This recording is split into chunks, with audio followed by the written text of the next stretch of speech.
Alas Pilipinas Under-18 gugustuhin na matapos ang kampanya nila sa torneo na may maiuwi silang kahit isang panalo.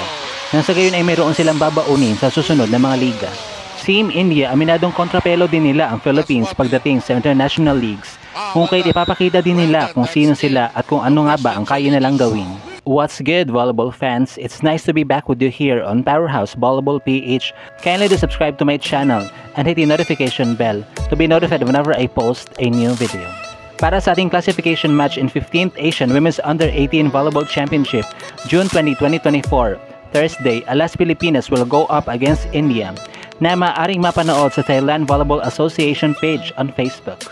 Hindi nga naging maganda ang campaign ng dalawang koponan na ito dahil wala silang naipanalo na laban sa preliminary round, kaya pareho sila may 0-3 win-loss card going into this game. Sapagkat na makasagupaan ng India ang Korea sa ika-12 matchup sa torneo nitong Tuesday, June 18, 2024, ay wala talagang binatbat ang mga Indians na nabaon lamang sa below 20 ang scores, courtesy of Koreans display of volleyball, 25-11, 25-15, and 25-16.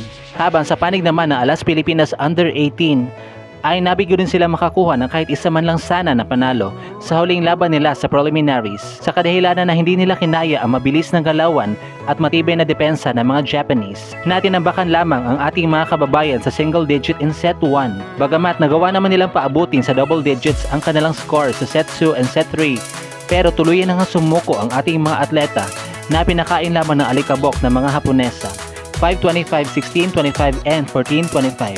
So, sino kaya ang magwawagi sa laban na ito?